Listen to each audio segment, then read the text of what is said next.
Ikaw mismo ang nagsabi na kapag may nagtanggol sa iglesia, sa pang-aatake mo ay okay lang sa'yo. Dahil ang akala mo madadali mo ang iglesia sa fake news ni Mang Kanor na may utang ang iglesia na mahigit 8 billion piso mula sa AUB. Ngayon binalikan ka, iiyak-iyak ka, ikaw pagalit, buti nga di ka dinimanda ng iglesia. Bakit nyo daw binengga sa social media itong si Lola Maria? Hindi makamove on, apektadong-apektado ang matanda. Ikaw ba naman magpakalat ng fake news na narinig mo kay Mang Kanor laban sa iglesia? Nagtanong ka pa. Eh di kinuyog ka sa social media. Palakpakan ulit. Tagumpay! Banat pamor Aling Maria na hindi nag-iisip laban sa iglesia. Wala nagpoproteksyon sa akin na politiko. Ang Diyos ang pinanghahawakan ko. Kaya ganito ako eh. Malakas ang loob ko. Dahil patunayan ko na ang pananampalataya ko ay tinatanggap ng Diyos. Sinong Diyos ang tinutukoy mo, Aling Maria, na pinanghahawakan mo? Yan din sigurado ang Diyos na mga kapatid mo sa pananampalataya na magnanakaw ng mga politiko na nagpapalubog sa Pilipinas. Sabihin mong hindi, ayaw mo nang gawing background yung rebulto mo, ha? Dahil kahit anong gawin niyo sa akin ng mga pananakot pagbabanta, nandito ako. Nakakaharap pa rin ako sa inyo. Kahit ano daw ang gawin nyo kay Aling Marites, hindi daw siya apektado. Yang mukhang yan, yang tono ng pananalita mong yan, hindi ka pa rin apektado? Ewan ko sa'yo. Palakpakan ulit! Tagumpay! Naimbag nga aldaw amin manin mga kabagis. Magandang araw po, Luzon, Visayas at Mindanao. At sa lahat po ng Pilipino sa buong mundo, magandang araw po. At kahit kailan hindi kasama sa pagbati natin ang mga barairong na mga Pilipinong pro-People's Republic of China. Mga kabagis, naalala nyo ho si Aling Marie na nagpakalat ng fake news na narinig niya lang kay Mang Kanor na may utang daw ang INC sa AUB ng mahigit 8 billion piso. Kaya daw di makabitaw ang tagapamahalang pangkalahatan ng iglesia kay Duterte dahil sa utang na loob. Gigil at galit na po at tigilan na raw po siya. Pero bumabanat pa rin. Keso daw ho ang mga iglesia daw ay mga palaaway. Keso daw ho ang mga DBMs ay nagkukunwaring mga iglesia lang para benggahin siya online. Keso daw ho ang iglesia ay walang malasakit sa Pilipinas. Ang video na po yan ni Aling Maria ang bibigyan natin ngayon ng matindihang punto, komentaryo, kritisismo at reaksyon. Disclaimer lang po, hindi po ako tagapagtanggol ng Iglesia ni Cristo. Common sense lang po ang gagamitin natin dito na wala sa matandang ito. Bago po yan, hinihikayat ko po kayong i-like muna ang video ito. Siyempre ho, wag nyo rin pong kakalimutang pindutin ang subscribe or follow button. On nyo na rin po ang notification bell at piliin ang all.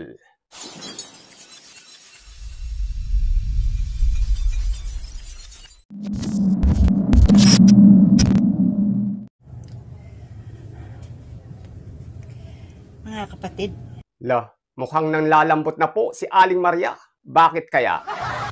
Ayoko sana magalit eh. Naku po, nanlalambot pala sa galit si Aling Maria. Tagumpay! Palakpakan! Birahin mo ulit ang iglesia ng malisyosong bira mula kay Mang Kanor nang walang maayos na ebidensya. Yan ang mapapala mo talaga. Galit siya ngayon dahil sa resulta ng kalokohan niya. Viral ba? Banat pamor sa iglesia, dinumog ka tuloy. Gamitin mo ba naman pambanat laban sa INC ay yung kwento-kwento na galing kay Mang Kanor na may utang ang iglesia na mahigit 8 billion pesos sa AUB at si Duterte ang nag-approve. At palalabasin mo kaya against ngayon ang INC sa impeachment ni BP Tambalustay dahil sa utang na loob ng INC sa mga Duterte. Eh di nagmukha ka lang tanga ngayon. Di ko nga makalimutan ang facial expression mo doon sa content mo na yon. Sobrang tuwang-tuwa ka pa. Kaala mo nakapuntos ka na sa iglesia. Eh di nabalikan ka, pompiang katuloy. Full of confidence ka pa dun sa video mo na yon. Ngayon, nanlalambot ka na sa galit. Ikaw pa ang magagalit ngayon, ha? Wow, ikaw ang nauna, Lola. Baka nakalimutan mo. Mukhang magpapabiktim ka na ngayon, ha? Ikaw pa ang may ganang magalit. Sa mga hindi pa po nakakapanood sa unang bira natin dito kay Aling Marites, Aling Marie, ilalagay ko ho ang link sa description ng bidyong ito para mapanood nyo rin at maintindihan nyo ang mga nangyayari. Panoorin nyo pagkatapos ng bidyong ito. Tagumpay! Palakpakan! Ayoko magsalita eh. Pero sumusobra na tong mga member ng iglesia na to eh. Ayaw mo magsalita pero nagsasalita ka na naman. Kaya ka napopompiang online, Lola eh. Ayusin mo, Lola. Tandaan mo, ikaw ang naunang bumanat laban sa di makatarungang akusasyon mo sa iglesia. Makikengkoy ka na naman dito. Ayusin mo. Kung maaari, ayokong mangengkoy na matanda. Kayo, huwag kayong pumasok sa vlog ng may vlog. Tapos mambabalahura lang kayo. Kung ano-anong paghamon ng sasabihin nyo, kung ano-anong pagbabanta, kung ano-anong mga kayabangan. No? Kung pagyayabang din lang naman ang paiiralin nyo, abay huwag nyo na sabihin banal kayo. Kung ayaw nyo na gumanda ang Pilipinas, wag. Kayo ba'y tunay na iglesia or nagpapanggap lang kayo at kayo ay mga DDS para matakot nyo ang isang vlogger? Etong mukha kong ito, mukha ba akong kasama sa mga mababantot na mga DDEBs? Kung hindi handa ang puso mo sa pambabalahura online, Aling Maria, eto, papangaralan kita kahit mas matanda ka sa akin. Una, huwag kang gagawa ng kwento ng walang sapat na ebidensya, lalo na sa iglesia. Pangalawa, huwag mong itatapik ang mga isyu tungkol sa politika at relihiyon.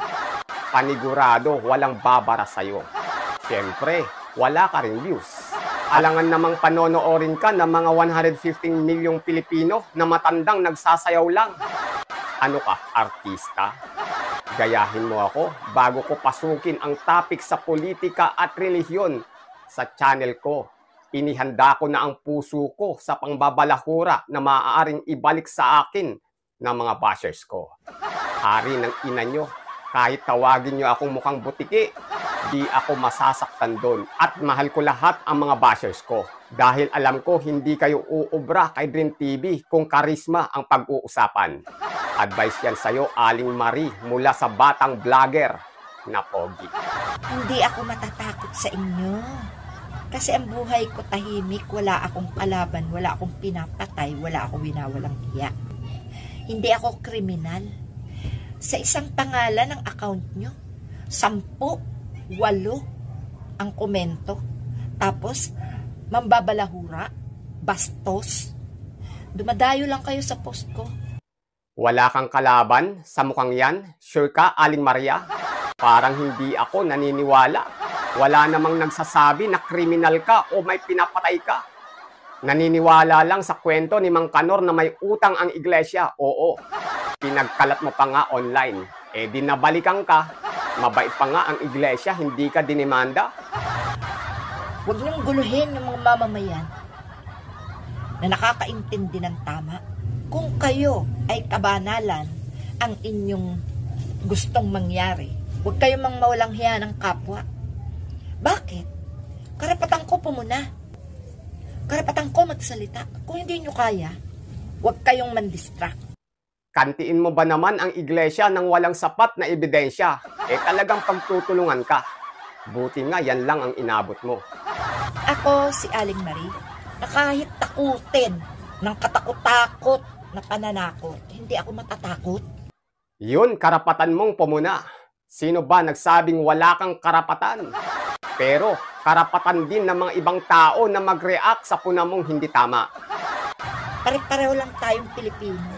Ang ipinaglalaban ko dito ay ang bansa, ang karapatan ng lahat, no? Pwera lang sa inyo dahil ayaw nyo. Eto ba yung walang kaaway? We, sa mukhang yan? Kung totoong mga banal kayo, ba't kayo mga palaaway? Palaaway daw kayo, sabi ng mas mukha pang palaaway. Masahol pa kayo sa DDS? O baka talagang DDS kayo na ginagamit nyo lang ang iglesia? Ulitin ko, mukha ba akong kakampi ng mga mababantot na DDEBs na mga pro-People's Republic of China? O baka talagang DDS kayo na ginagamit nyo lang ang iglesia para atakihin ako? Ba't di nyo may lantad ang mga pagmumukha nyo? Ha?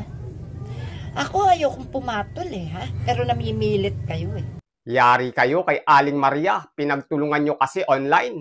Sino ba namang hindi maaasar kasi sa matandang ito? Maninira ba naman sa iglesia na galing pala kay Mang Kanor ang impormasyon na fake news headler?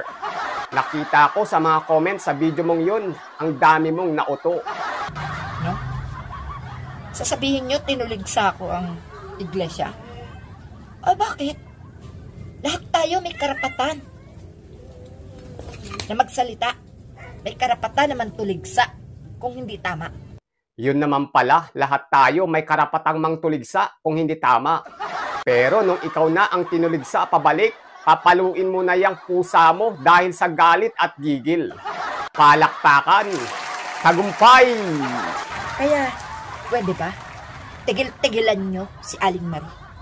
Dahil alam ko ang ginagawa ko. Hindi mo alam ang ginagawa mo, kitang-kita. Hindi ka namin titigilang kengkoyen hanggat hindi mo tinitigilan ang iglesia.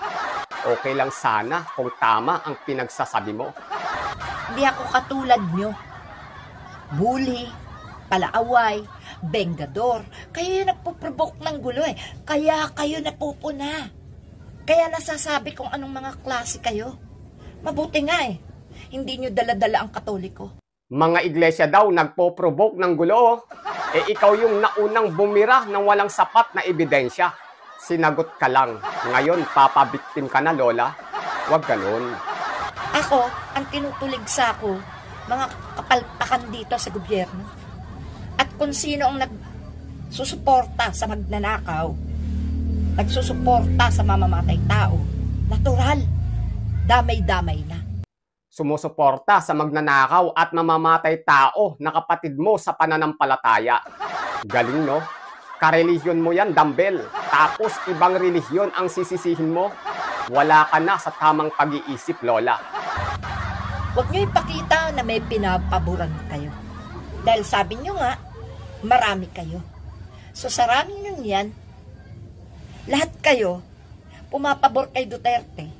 Kaya lumalaki ang ulo ni Duterte. Huwag niyo sabihin hindi. Ano ba talaga ang tama? Sabi ni Epipanyo, Bulol Labrador, na ang iglesia daw ay 1% lang ng mga Pilipino. Etong si Aling Maria naman, marami naman daw ang iglesia. Nakakatawa ang mga ito sa kalituhan sa iglesia kung paano pababagsakin. Hindi na alam ang mga pinagsasabi ng mga ito. Nasisira na ang ulo nitong mga Katoliko sa galaw ng iglesia. Kung kayo yung mga DDS na ginagamit nyo ang iglesia, dapat kayo ang kasuhan ng iglesia. Dahil napapasama ang pangalan ng inyong religion nang dahil sa inyong kabalahuraan. Ulitin ko, mukha ba akong kakampi ng mga mababantot na DDEBs? Oy! Halatang nangangamba sa takot sa demanda si Aling Maria sa pagpapakalat ng fake news laban sa iglesia na mula kay Mang Kanor. Ganyan talaga pag may ginawa kang mali. At kung magsisigaw man ako, wala kayong pakialam. Yun naman pala wala ka ring pakialam, Lola, kung balikan ka ng tuligsa. Bakit ka nagagalit ngayon? Kung gusto niyo maging alipin ng China, go ahead. Hindi namin kayo tinututulan. Mukha ba akong pro-People's Republic of China na mababantot? Kung naiinggit kayo, nakapagsalita ako sa harap ng madla, gayahin niyo ako. Huwag kayo mag-provoke ng away. Dahil pareho tayong nasa social media, pareho lang tayong nasa cellphone. Walang naiinggit sa'yo, Lola. Alam namin na pati mga kasama mo ay asar sa'yo. Dahil hindi na makapagsalita, dahil inuubos mo na ang oras kapag ikaw na ang nagsasalita sa entablado. Nabasa ko lang naman yan sa mga comment section. Totoo ba yun? Masyado ka daw pabida, sabi mismo ng mga nagko-comment. Wala kayong ginawa kundi panakot. Kahit marami akong nalalaman, hindi pa ito ang tamang panahon. para ako'y magsabi ng lahat ng nalalaman ko. Sa kadaldalan mo na yan, Lola, hindi mo pa pala nasasabi lahat ang mga nalalaman mo? Uwe, di nga. Yun ngang sabi-sabi ni Mang Kanor na kapitbahay nyo laban sa iglesia, ipinagkalat mo na eh. Huwag kami. Pero ang nakita ko sa inyo, pabor kayo sa magnanakaw at mamamatay tao. Pabor pala ang iglesia sa magnanakaw at mga mamamatay tao na kapatid sa pananampalataya ni Aling Maria na lumuluhod sa rebulto. Kaya tantanan nyo ako, no? O ayaw nyo akong tantanan. Kaya ko rin gawin ang kaya nyo gawin. Tantanan nyo na raw kasi si Aling Maria na nagpapakalat ng fake news laban sa iglesia online na narinig niya kay Mang Kanor. Palakpakan. Alam ba yan? Ng mga namumuno sa inyo, na kayo yung mga palaaway, na kayo yung mga nagnanakaw ng mga vlog namin para sirain kami. Sino ba ang nagnakaw sa vlog nitong si Aling Maria na nagpapakalat ng fake news laban sa iglesia? Ulitin mo ulit na may utang ang iglesia na 8 billion pesos at si Duterte ang nag-approve. Kaya may utang na loob ang iglesia sa mga Duterte. Bakit ayaw mo nabanggitin? Nagmukha ka bang tanga, Lola? Dito, kapi-kabila dito, katulad nyo, pero hindi kagaya nyo. Kayo, galit na talaga si Lola Mariang nauto ni Mang Kanor. Kayo ba talaga yung iglesia o kayo yung DDS? Kung kayo man ay DDS, manigas kayo. Dahil isinasaalang-alang lang ni BBM ang eleksyon, kaya hindi pa siya makapag-desisyon ng impeachment sa amo nyo. Pero sa katotohanan, dapat talaga ma-impeach yung amo nyo. Ulitin ko, mukha ba akong DDEBs na mababantot? Sige, ipa-impeach nyo si BP Tambalustay na kapatid sa pananampalataya nitong si Aling Maria na lumuluhod sa rebulto. Alam nyo bakit? Yan ang tuta ng China dito sa Pilipinas. Yan Duterte na yan at yung Arroyo na yan ang nagpapasok ng China dito sa Pilipinas. Kung kaya't dumami ang inchik dito. Sino ba nagsabi na hindi tuta ng People's Republic of China ang mga Duterte? Alam namin, pero hindi kami naninira sa iglesia. Huwag mong ilayo ang usapan, kaya ka napagtutulungan eh. At ito na, nakikialam na sa mga ari-arian ng Pilipinas dahil ibinenta na raw ni Duterte ito sa kanila. Yan ka na naman, bumanat ka na naman, Aling Maria. Ako against sa mga Duterte pero hindi ako bumabanat sa social media nang hindi sigurado. Maaari may gentleman agreements pero walang bentahang nangyari tulad ng sinasabi mo. Kaya ka nabebengbang online eh. Nagmumukha ka ng kontrabida sa social media, Lola. At kayo dapat, kayo unang-unang tumutulig sa dapat sa mga nagwawalang niya sa bansa. Dahil sabi nyo nga, isang tamba kayo, milyones kayo, bet wala kayong magawa. Wala kayong magawa na malasakit sa bansa. Sino pinagmamalasakitan nyo? Yung sekta nyo lang ba? Yung sekta nyo, pinagmamalasakitan nyo. Ang bansa, pinagmalasakitan nyo. Walang magawa? Kontra kayo ng kontra. Ngak-ngak kayo ng ngak-ngak sa pagmamalasakit ng iglesia sa bayan. Tapos isisisi nyo ang mga nangyayari sa Pilipinas sa mga iglesia ni Cristo. In the first place, ang mga kapatid mo sa pananampalataya na mga katolikong mga politikong magnanakaw ang nagpapahirap sa Pilipinas. Kaya hirap na hirap ngayon lumaban at humarap sa bansang China ang mga Pilipino. Para lang si Epipanyo, bulol labrador din itong si Lola Maria. Ginigisa ang sarili sa sarili niyang salita. Alam mo ba, ang pagkakaalam ko sa isang sekta, kahit ano pa yan, may malasakit sa bayan. Hindi sumusuporta sa mga magnanakaw at mamamatay tao. Ulitin natin, walang sinusuportahan ang INC. Pilit na gumigitna para sa kapayapaan ng bansang Pilipinas. Pilit tumutulong sa ating bansa kahit binabalahura na ng mga kapatid sa pananampalataya ni Aling Maria na mga Katoliko ang Pilipinas. Wala nang masuutan sa inyong mga vlogger magsabi ng totoo. Batikusin kayo, purihin kayo, sabihin kayong banal, matitino. Wala, parehas lang kayo dahil nasaklawan na kayo ng mga sinusuportahan nyo na politiko na nagpapalubog sa bansa na kinatatayuan nyo. Nasaklawan na raw ang iglesia ng mga politikong magnanakaw na kapatid ni Aling Maria sa pananampalataya, kaya lumulubog ang Pilipinas. Baka anak mo rin si Epipanyo, Bulol Labrador, Aling Maria, umamin ka. Parehas lang kayong abnormal. Sarap niyong pagsamahin sa isang kwarto ni Dado Clemente at Epipanyo Bulol Labrador sa isang kwarto at doon kayo magbalitaktakang tatlo. Parehas kayong mga may sapak. Huwag nga kayong mga ipokrito. Kung alam ng amo nyo yan at yan ang itinuro sa inyo, abay maganda.